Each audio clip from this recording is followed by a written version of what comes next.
Swim check 1, 2. Bike check 1, 2. Run check 1, 2. I think we're ready. Let's try this. Welcome to the Try Beginner's Luck podcast, a podcast where we explore the sport of triathlon from a variety of perspectives to help beginner triathletes on their journey. I am your host, Mashonda Shines. Well, we're back. It's another edition of Try Beginner's Luck. And yes, I am still overwhelmed, but because we're in November, I'm just going to add how grateful I am.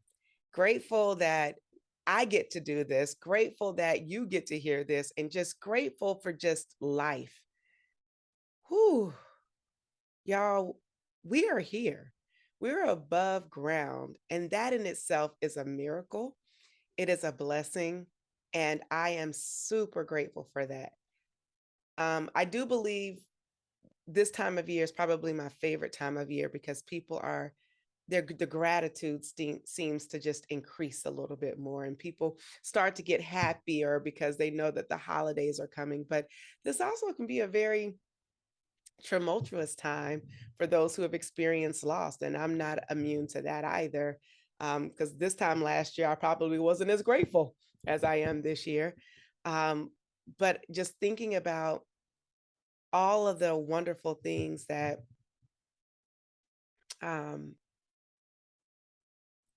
that we can be grateful for, and really just lifting that up and holding that gratitude is priceless. And today, you guys know I'm an announcer, and so I come across some very interesting people who have some very amazing stories. And that's too because I'm very friendly, and I ask, and I'm like, hey, how you doing? Going to talk to people. And I was at Northeast. I had never been to the Northeast race before. And just to let you know, I wasn't supposed to do Northeast announcing. I switched because I ended up getting an opportunity to go to age group nationals. And so as a result, I was like, hey, I can't do this race, but can I do this one? And we just switched, the two announcers, we just switched places. And lo and behold, I always try to look for, I like to call them little kisses and little sweet moments that just proved I was supposed to be in a place. And this gentleman was coming up, his wife was waiting for him, and she was starting to tell me his story. And I was like, what? What?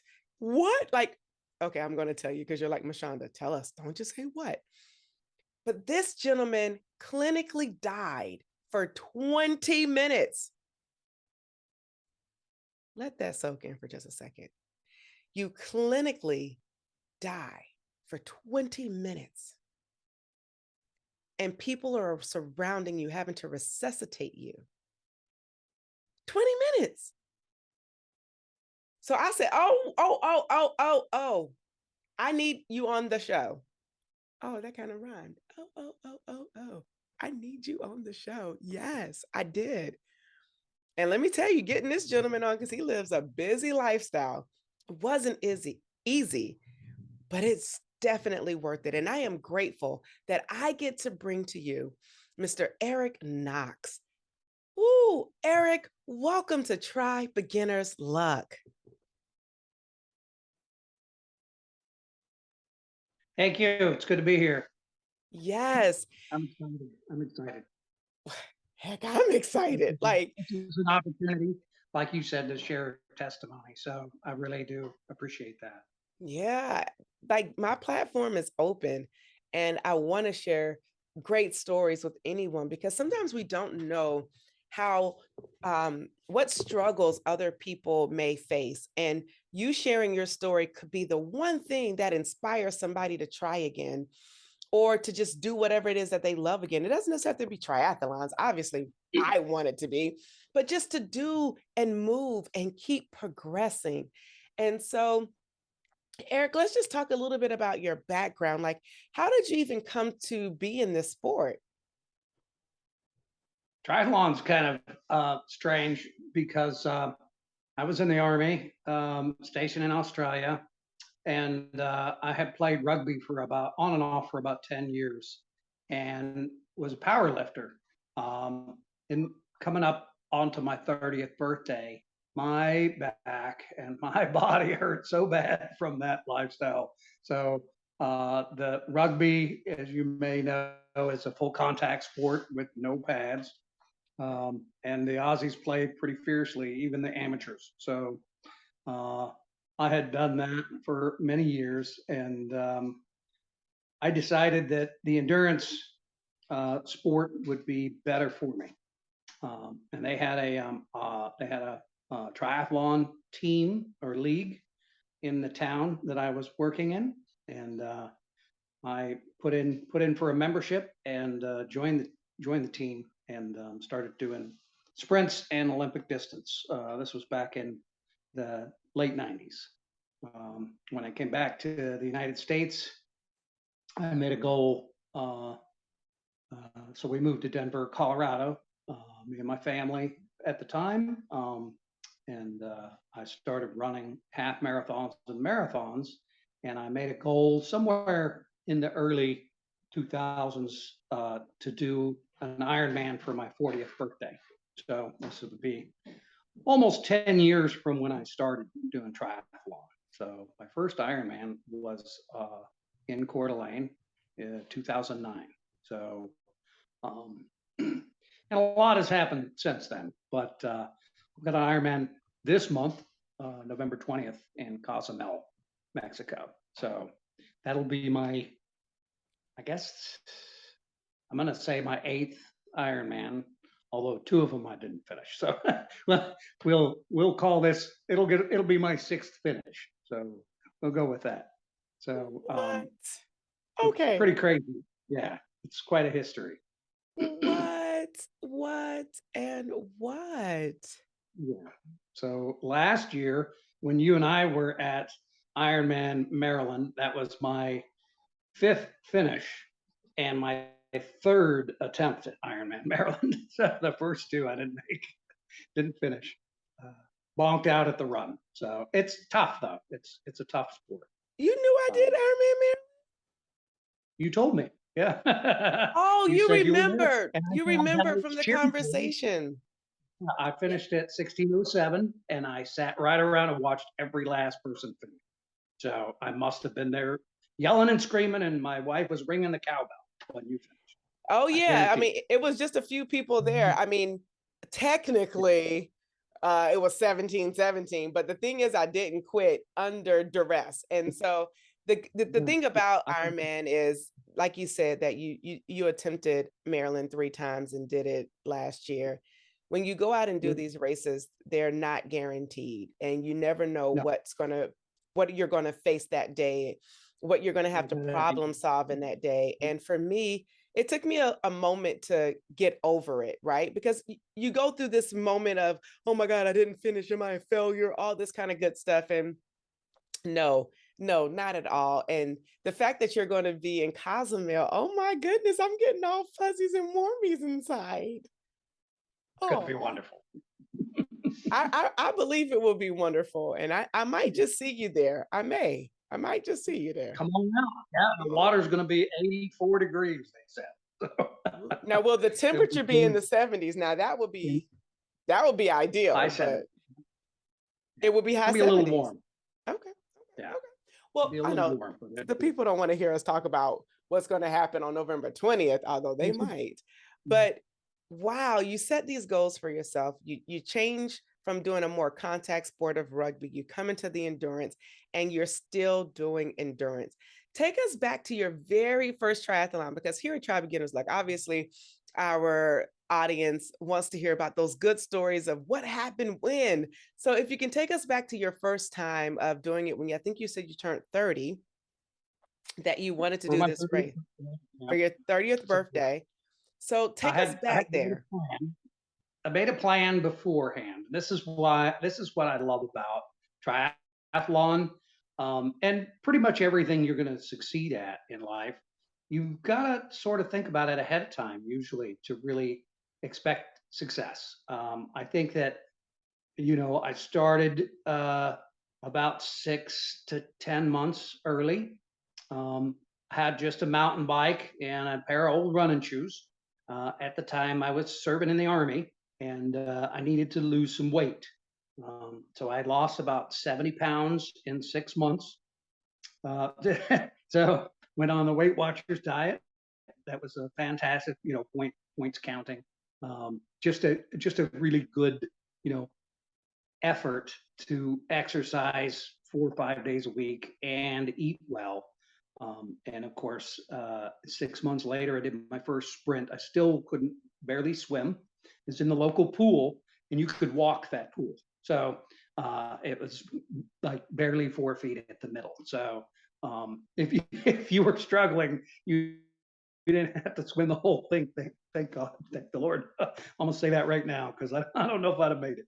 So, but it was an experience, and it felt so good to plan and and train, and of course the weight loss feels great. You feel so much better when you're carrying a little less of this. I got a little more back on, but life and time, it does catch up. But I'm still loving it. The process is so wonderful, and you know, we talk about this a little bit too. You definitely feel his presence uh, a lot. I had a 15-mile run day before yesterday. Definitely praying during that run. And there are times when you're on cruise, but you're clipping along good, and you just feel great, and you notice your environment. You notice the trees changing color and the birds out there, and it smells beautiful, and you can't deny his existence, and you can't deny the blessings we have just being here. So that's part of my testimony, and I keep coming back. So um, it's been a process. Hence that gratitude, right? That we started the segment off with. This is like, being grateful. I can resonate with what you're saying. This year it's been different. I feel like the vibrancy of the trees have been a little bit brighter and the colors are been a little bit richer. And it could just be from my vantage point and my great appreciation for life that I'm just looking through a different lens that just shows like, wow. Like I've been into leaves. I don't ever like leaves. I don't care about a leaf, but been taking pictures of leaves on daily walks and just been like, look at the colors, the vibrancy. And I think sometimes it happens when we get to stop and be present and be in the moment. And before this, I was on the go, ripping and running, that I didn't have the time to sit down, truly smell the roses, and just be present. And so this fall has been a different fall for me as a result, to your point of, wow, look at the trees.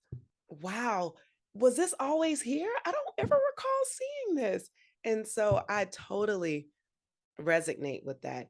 But since we're talking about testimony, let's just dive right in because I already told the people that you were clinically dead for 20 minutes. What? Eric, Yeah, seriously. not a brighter moment, but it did turn out well for. But ultimately, I didn't have any idea I had any problem with my heart. I was working deployed overseas, and working. My work is on computers. I'm an engineer.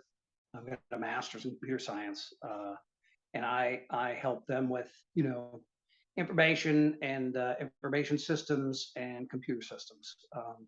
And out in the war zone, we got a lot of very talented and capable people doing their best to defend this country and look out for each other. Uh, we all are CPR certified, and thank the Lord for that, because I'll tell you, there was a day I needed it. Um, I had been pretty sick for about a week or two. Had a flu bug or something. Got a little chronic bronchitis. What I found out recently was apparently I ran a half marathon that morning. I didn't realize that. And that afternoon, I was working on a report, in the office. All the troopers were around, the guys that I mentored and was deputy OIC out there. And I guess I just passed out right at my workstation. Um, they came forward and there was no pulse, was not breathing. So that's when I say clinically dead.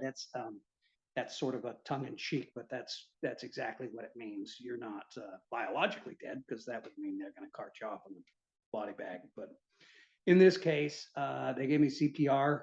One of my guys ran down to the chow hall, which was almost a half a mile away, and got the AED, the automatic external defibrillator.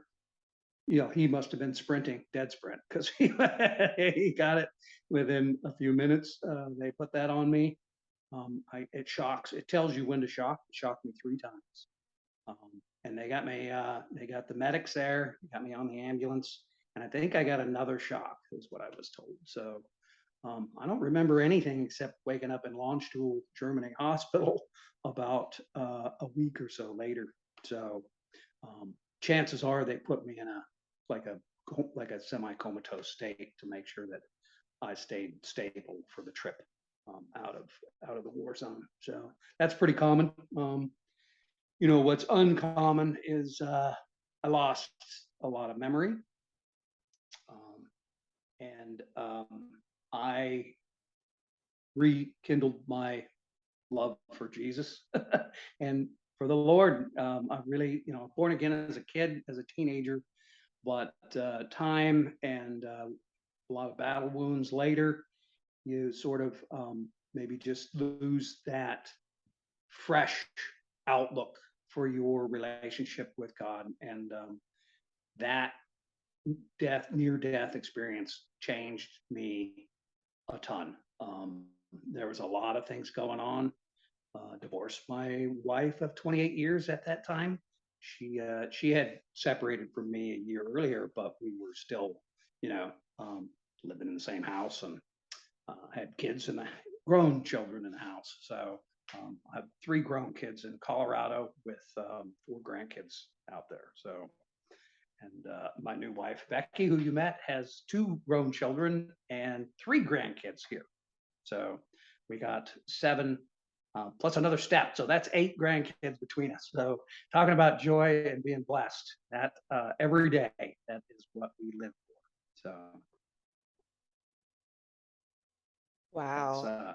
yeah. Um, Go on about about the experience, but I had already paid for Ironman Colorado before I went to Afghanistan. So because you pay for these about a year in advance if you're going to do one.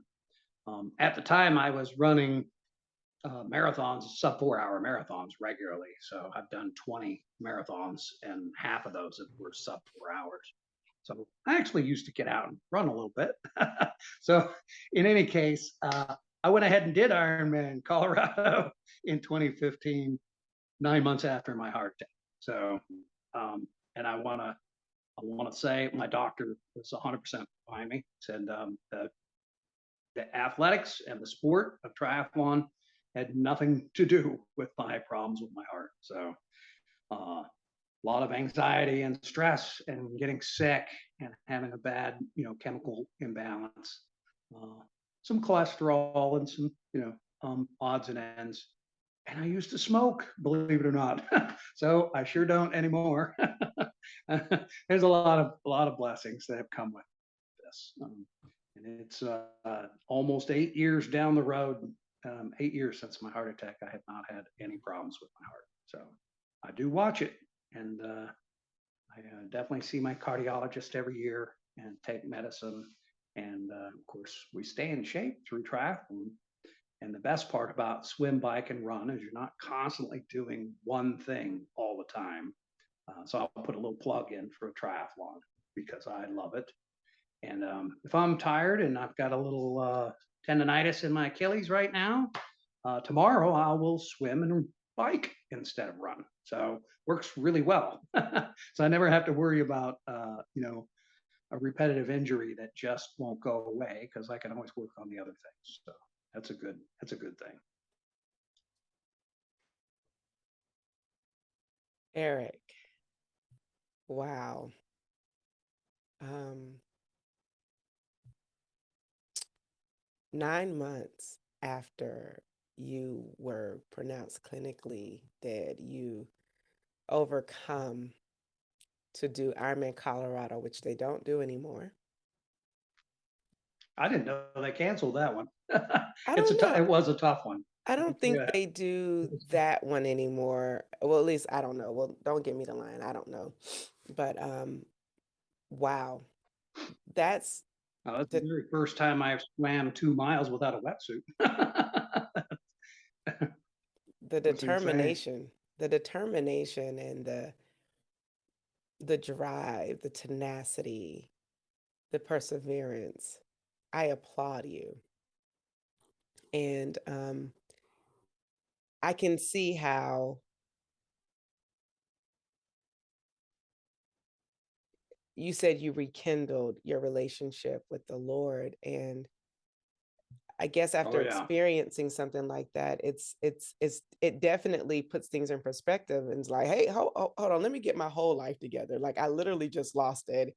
And now that I'm here, I understand that I have purpose. And so sometimes we do get lost and we go off the beaten path, but thank God for redemption and second Yes. chances and opportunities to do things differently. And so I am just in awe of your story. Like you're the first person I've ever met that died per se for 20 minutes. And that was 20 minutes before any type of medics came. That's just Right. people who have learned CPR and understand how to work the AED and able to keep you sustained or at least to, you know, go through the Well, they did circuits. such a good job. I had no damage in my heart, believe it or Right. not. And that's really rare too. So most people that experience what's called a widowmaker, the type of heart attack I had, usually if they do survive, have significant damage. My heart has no dead spots. There's no damage to it. They gave me a Mm, couple stents, but I had a very minor blockage. So it was just arbitrary. Army hospitals, what do they call it? It's better caution's the better part of valor. They just make sure they do something to try and fix mm, you, even though there's probably nothing wrong. So yeah, it's good though. I mean, everything. I have nothing but uh, gratitude for everything they did, and those were my guys. Like some of them, I had mentored and trained years earlier in Denver, in the workplace. We have long-standing relationships, and I still hear from them.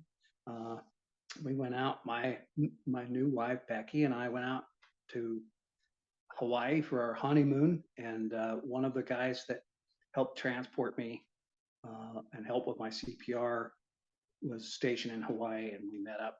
He took us on a tour of the island. So, I have all these friends from way back then, and some of them were directly involved. I still keep in touch with all of them, and that's just a continued blessing. So yeah, it's wonderful. mm. Yeah, wonderful to be alive. I pretty much, guaranteed I'm gonna say that every day, every morning. It's just Wow. good to be putting the feet on the floor and getting up and getting moving. There are times when it hurts. I'm 53, so I've got a lot of miles put down. So Wow. it is a little painful on occasion, but I'm still always blessed and always thankful for the opportunity. So To have breath in your lungs, you're 53 years young and you're still trying. You lived, therefore you can try. And some people would have just given up because that's easy. And it might have just been what they wanted to do. I mean, come on, people have choices. We have choices in life. But I'm just so grateful that you're still trying. So it's been 8 years. And on November 20th, because we're recording this, we're in November, but we're recording this a couple of days earlier. You're going to be doing Ironman Cozumel. and this will be your This would eighth be my eighth Ironman. Yes. eighth Yeah. Ironman. 8 years, eighth Ironman. Yeah. You got a point there. Mm. It's kind of resonates a little, doesn't it? I'm just doing a body roll for your victory right now. Hey, hey, hey, hey. I love it. Like you're getting to go down there. You're going to be, I hear it's beautiful there. Have you ever done Cozumel before? We stopped there on a cruise. It was the year before we got married. We stopped on a cruise. One of the cruise lines stopped Jamaica, Cayman Islands, and Cozumel. It was very nice. I mean, just for a stop, a day stop. We're Yeah. excited because we're doing, a staycation. My folks are coming out. My mom and stepdad are coming out, and we're gonna do a family vacation at a nice resort there, and make a make a good time out of it instead of always we do these destination. You're going wherever you're going. You're gonna spend the night so that you can get up at 4 o'clock in the morning, all bucket of nerves, and you know uh, get out there and rejoin your bicycle in a really visceral way. So it's you know exactly what I'm talking about. That 7 o'clock first dip in the cold water. It's gonna be much nicer to have a little vacation and do some kayaking, some snorkeling, maybe some deep sea fishing. Enjoy Wow. the culture in the neighborhood. We love travel, so that's part of the joy of doing this. This just warms my heart. So, okay, so I know you're doing a family vacation, but why Cozumel? Was Cozumel significant to you in any way, or you just said, I want to do an Ironman this year and I'm picking Cozumel? So I, I have a story about Ironman Maryland. We talk about perseverance. Um, they have jellyfish in the water. Jellyfish, jellyfish, You jellyfish. recall last year it was over beyond the cusp. It was definitely the worst I've ever seen them. Um, I didn't like it the first two times I did it, 2017 and 2019, and I was not a fan at all. Even in a wetsuit, I just it's giving me a little heebie-jeebies just thinking about it now. We said we got to find somewhere else to do this late season. So I think I mentioned to you before. I like to do something early season, um, so that I don't spend the whole winter laying around on the couch eating bonbons. So we do the half Ironman in Cambridge called the Eagle Man. I've done that 7 times now. So first one was actually the year I died, 2015. So that Wow. was I did that in June. So that was much closer to my event. I was still on all my meds, which some of them make it so you can't run very fast because they slow your heart rate down and keep you from having high blood pressure, and that regulation lasts no matter what you're doing. So if you're out doing a half Ironman, don't expect fast times because you can't do it. There ain't no Right, sprinting. It's your right. body just won't let you. So yeah. So Wow. that's every year I do Eagleman. I've already paid for next year. That's my first uh, triathlon of the year. Typically, actually, the last 2 years I've been doing the Rock Hall Triathlon, Kinetic. So that's the Olympic, and then I come out and do a week later. I come out and do the half, and then this year I did 7 other races with Kinetic. I did 4 other Olympics and 3 half or 2 half Ironman. So no, let's see, that's 5, 6, 7 total. 7 total. So yeah, You it's were good. you were a busy guy this year. I have been busy. I got promoted to manager at my job as an engineer, so they give me some extra work to do. And we also volunteer. with Be Kind. It's a group with our church that does feeds the homeless on Saturday. And I volunteer up at the fire station as an EMT and firefighter. So that's purely a volunteer thing. I got to redo my certification this month, so I'm behind. So, but I've been doing that for 3 or 4 years. I wanted to do that since I got out of the Army back in 1999. I really wanted to do like a volunteer EMT thing because I was a combat lifesaver as a volunteer thing while I was in the Army, and I really loved it. But I never really put my thumb down and said I'm going to do this. Up here in Anne Arundel County in Maryland, they offer 100% free with the county. If you volunteer, they send you to EMT school, send you to firefighter school. You can come and volunteer at the fire station. So it's pretty awesome, and that's really potentially why, you know, I mean, there's lots of whys and whats, but if you think about it, there's a reason that we're here, and there's a reason I was brought back, and I really couldn't have told you at the time, but it becomes clear to me Mm. that it's incumbent upon us to give back not only to our loved ones and the people closest to us, but also to our community and to those around us. And you know, indiscriminately, just everybody and anybody gets all the love, and we should always be that Right. way. So that's why I think, you know, that's the purpose. Mentor and just give back as much as you possibly can. Mm. I can never get back enough for what I've been given.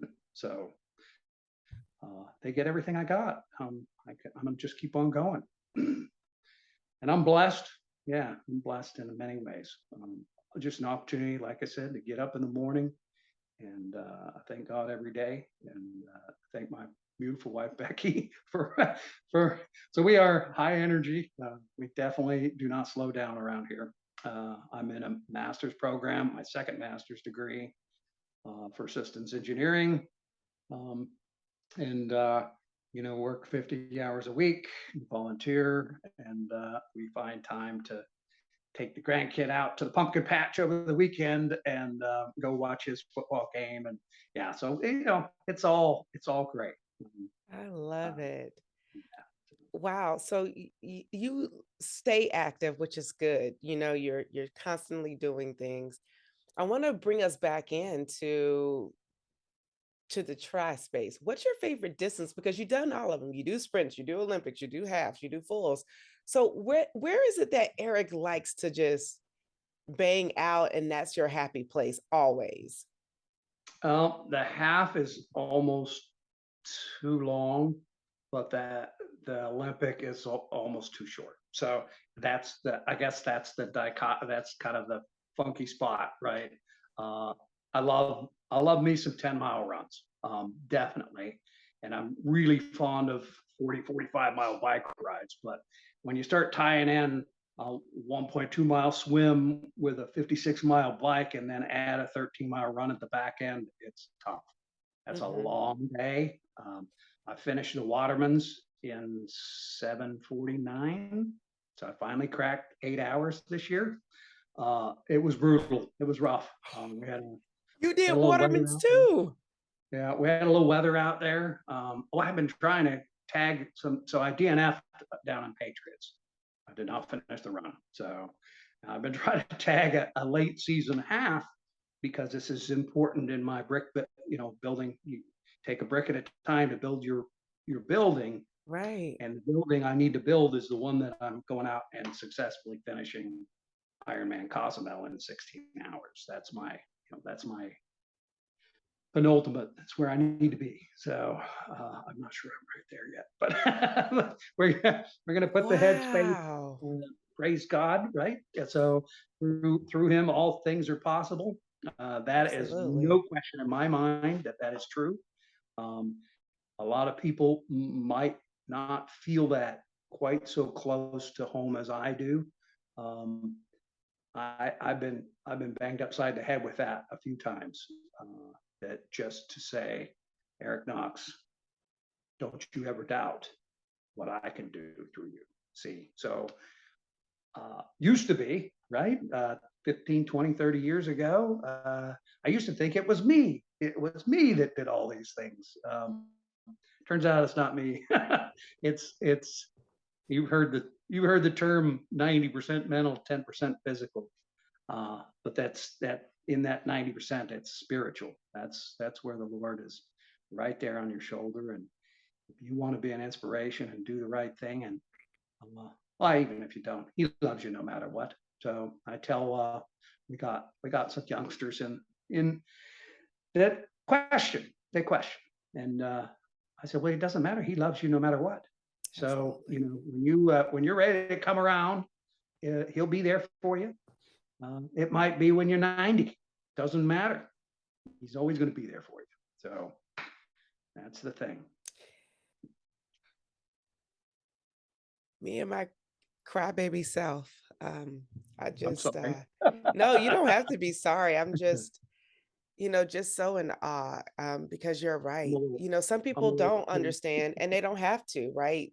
It's yeah. it's it's No, it, it- it's choice driven. And so to hear your story and to hear how your life was changed as a result of getting the opportunity to live again, it just changed your perspective. And it just warms my heart to hear you talk and to hear how your love for God and what He's done for you has just really changed your ways and changed who you are. And you're right. It doesn't matter. He loves all of us, regardless of where we stand, what we believe. that's He right. loves us. And I think that's a message that I want to just share. And what you kind of started saying, it doesn't matter what you believe. Um, because he does love, and love is the greatest thing. And I think in this sport, I come across so many people who are just so loving, whether they believe in him or not. People just love, and they're kind and they're good. And that is the maybe impetus of this sport is the heart, the kindness of people, and how people will go out of their way to do nice things for you, not knowing what you may be going through. Like, you just don't know. And people will be like, hey, I got this for you. Here, I'm going to do this. And people are just so kind in this sport. And I get that we're still growing and we're still learning, and learning how to be a more diverse sport. But it doesn't take away from the love and the kindness that people share. And so I Right. just wanted to highlight that. So the half is too long and the Olympic is too short. So I think you need to come up with your own Eric Knox version of a try and make Yeah. it that sweet spot of whatever it is. And to be exact, I interviewed earlier this season the interim CEO of USA Triathlon, uh, Victoria Brumfield. And she basically was like, hey, if you have an idea for a triathlon, just let us know and we'll support it. So I Yeah. think you should write in, let them know, and see what you can get done and get cracking in the DMV area. Eric, Yeah.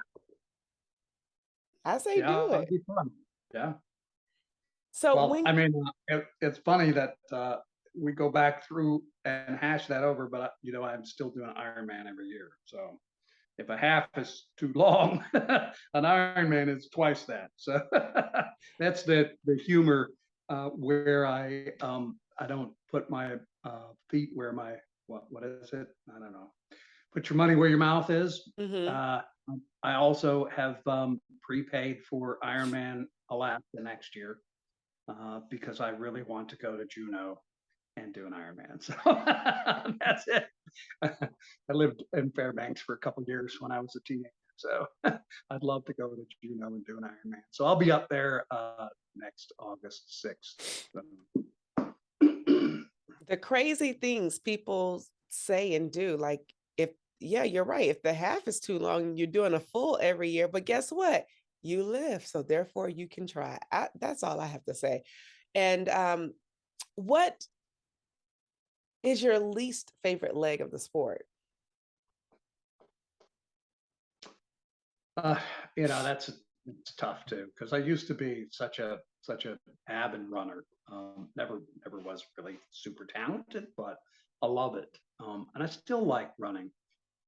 But it's come down to what after 5 decades and putting thousands and thousands of miles down on the road. Probably running's going to be, and it's sad. It saddens me a little bit, but I can swim mile, 2 miles, no problem. I can ride 50 to 100 miles. It's a little bit of a problem, but it's not as much once you get start putting the feet to the road. That's where the time and the miles passed will catch up with you. This is my inspiration. There's almost always a lady or gentleman out there that are passing me on my first or second loop, and they have the 75 or 78 on the back of their leg. I got a 53, so I got to look at that and say, what is it that keeps you all out here doing this? Year after year, decade after decade. Uh, and it's there's a spark. There's something deep inside that drives us to do this, and it's not crossing the finish line. We all got the same destination. It's the journey. Mm, That's what it is. It's got to be the process, the journey, those mm. we meet and love along the way. That is what it's all about. So if we can meet somebody like you, I meet somebody at every race. Sometimes we're running together and keeping each other going. Sometimes I'm stopping on the side of the road and helping fix a bike tire, especially if it's a lonely race up in the middle of New York where nobody stops to help you. So I've been known to about 15, 20 minutes in the middle of a race just to help somebody fix their bike. So I won't hesitate. That's just a thing, because why am I really there? I'm not there to get the best time out of everybody. I'm lucky to finish sometimes. So really, I'm out there to spend time with other people who are all striving to accomplish something that's a little bigger than what they're typically used to doing. So Mm. we build these brick walls. We're building a house. We're making a building one brick at a time. And for every morning you get up at 5 a.m. and you get down to the pool and you get in that cold water and start putting those miles in.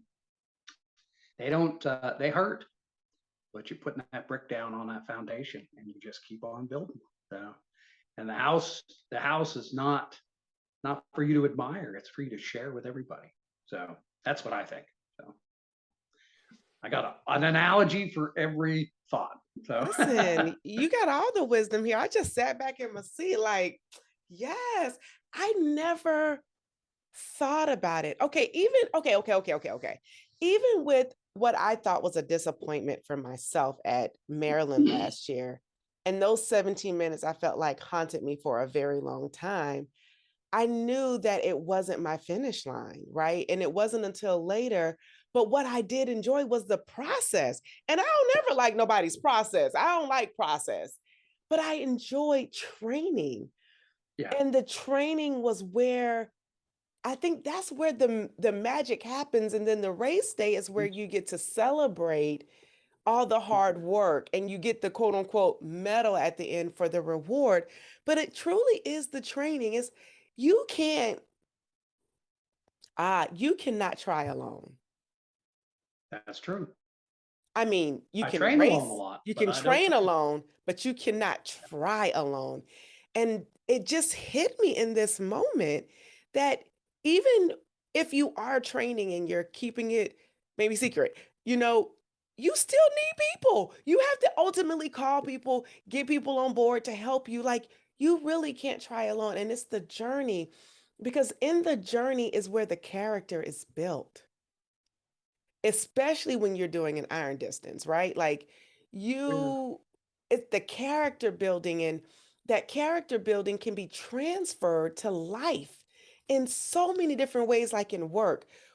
Sometimes people tell me like you're really calm. You should be like upset.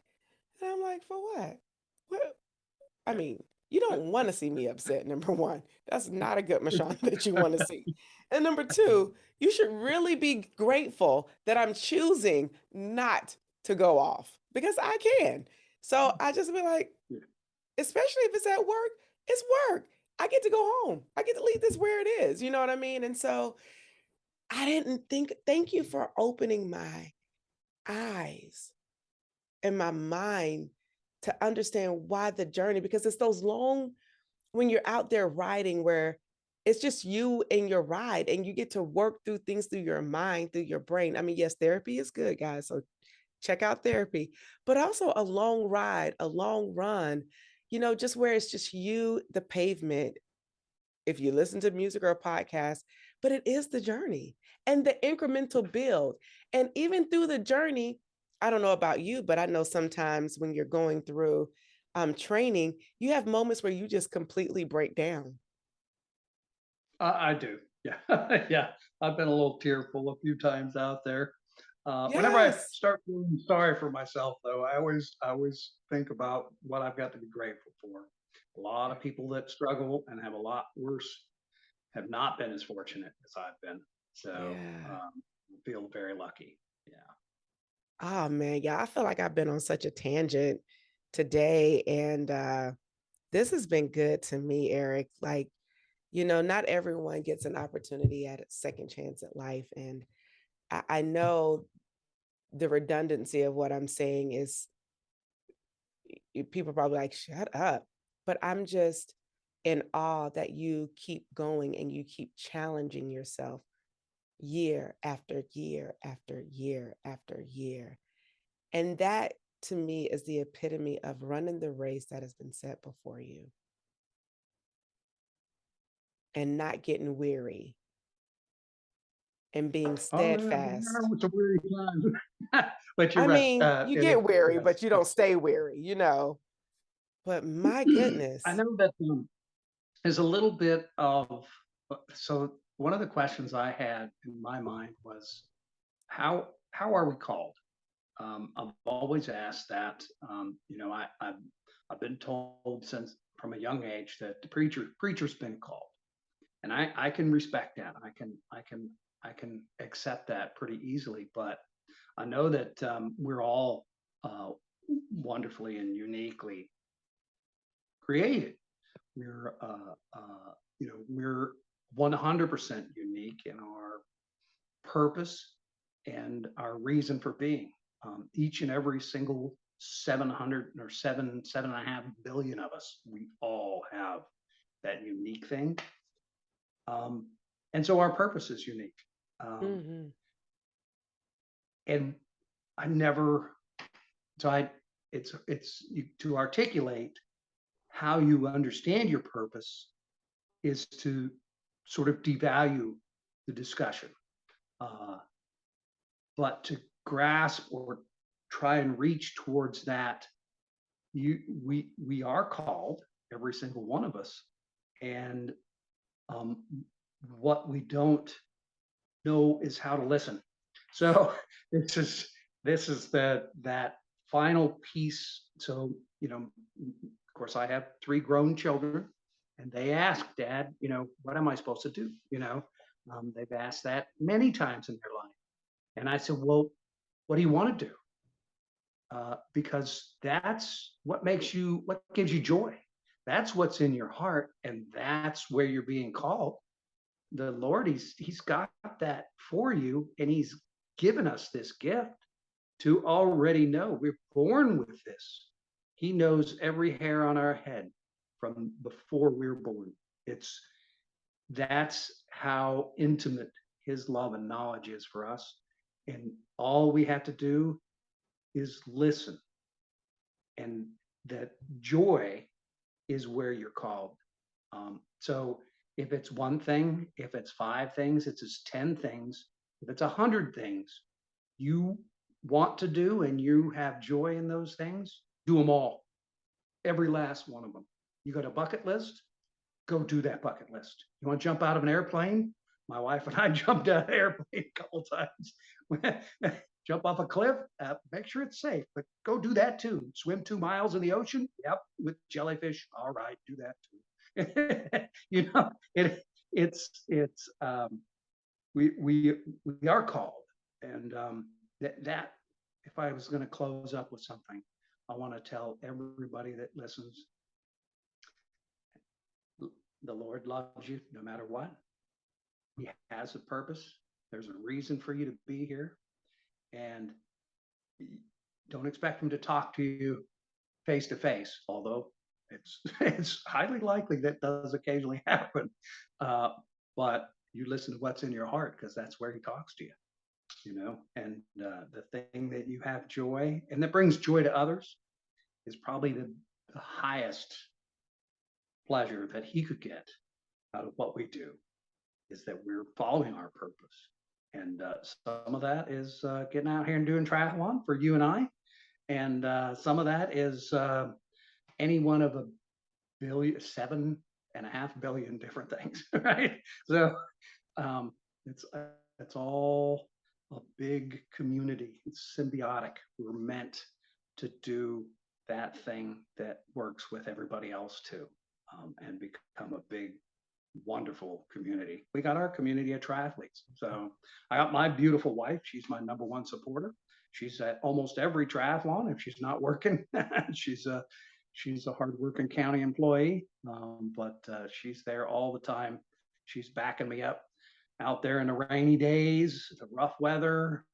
She's 100% my partner, and she's by my side all the time. And she's getting me up at 5 in the morning so I can get myself out of bed and go swim too. So I get a little extra gumption when I don't have all of it of my own. So I'm blessed on so many levels. So.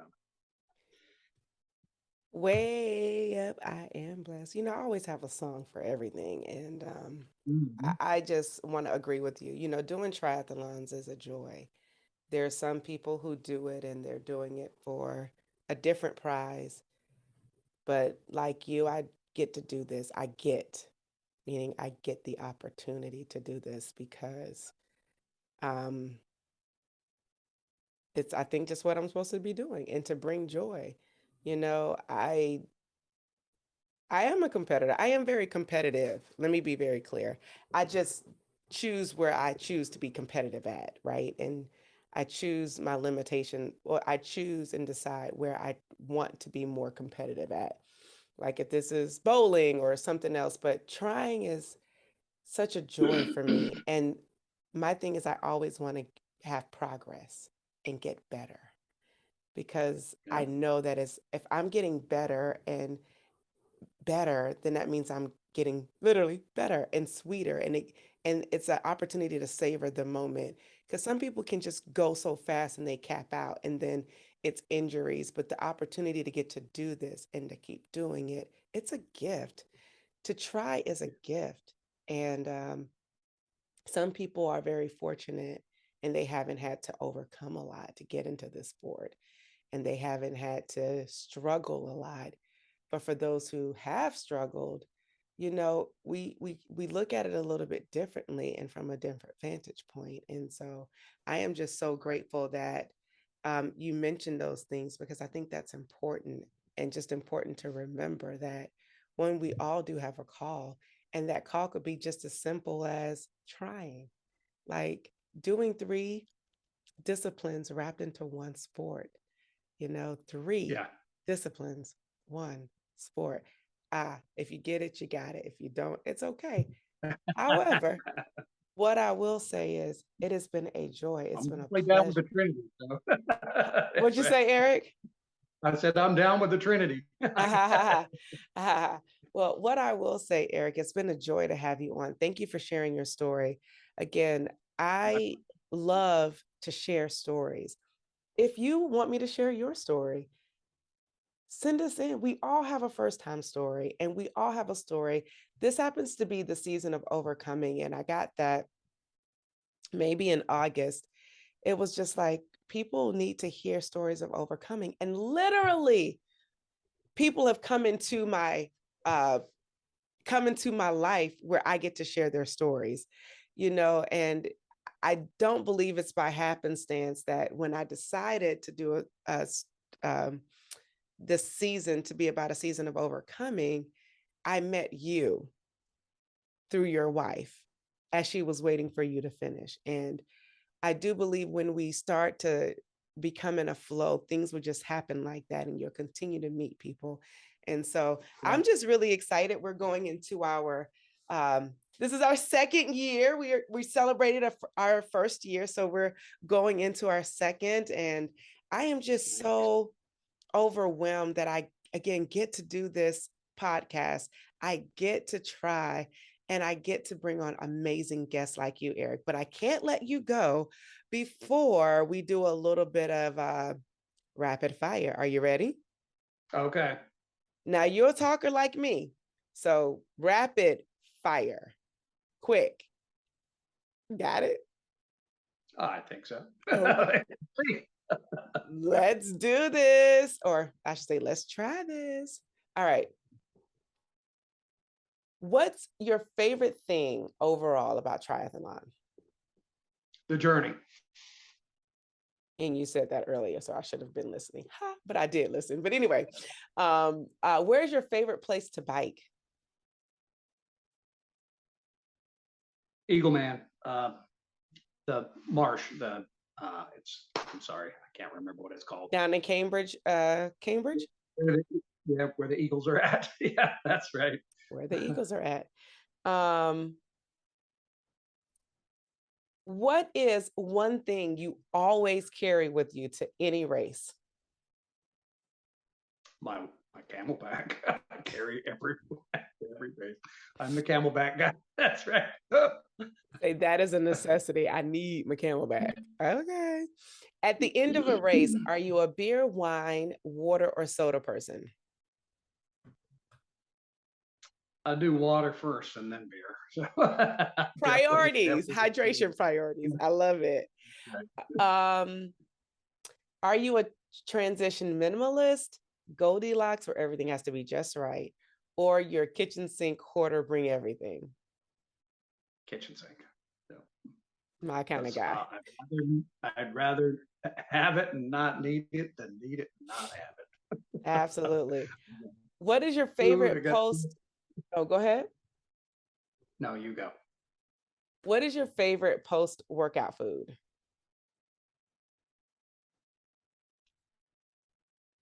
It's tough. I love a steak. I just love a nice fat ribeye steak, rare. All right. And the last question that everyone gets asked when they come to the Try Beginner's Luck podcast is, do you pee on the bike or do you take a proper pee break? I've only had to get off and pee 2 or 3 times on the bike in the entire time I triathlon. So apparently I'm not hydrating enough because because I usually go, even for Ironman, I've gone 18 hours without stopping for a pee. So, yep, good question. I won't pee on my bicycle seat anyway. Did y'all just hear me snort? Because I was like, what? I've peed my wetsuit a few times. Now that's a different thing because that goes in the wash. But yeah, I don't want that on my bike. That's for pros. We'll let them do that. That's what the bike. You can wash your bike. Duh. I don't want it on there while I'm riding. No. Plus, my wife will pick it up and put it in the car for me too. So if she's got the little bag, yeah, I don't want. No, that'd be yucky. So, I don't normally have to stomp, so I should probably hydrate better. Let's be clear, triathlon is not a clean sport because there's a lot of other things like anyway. With that said, thank you so much for coming on to Try Beginner's Luck. And whenever you try, you always win. I'm Ashonda, and we are out. Peace. And yeah, we're out. Peace. Thank you for tuning in and listening to this episode. We need your help so we can continue to try at TBL. So for more information on where you can find and subscribe to this podcast, visit www.trybeginnersluck.com. And don't forget, whenever you try beginner's luck, you always win.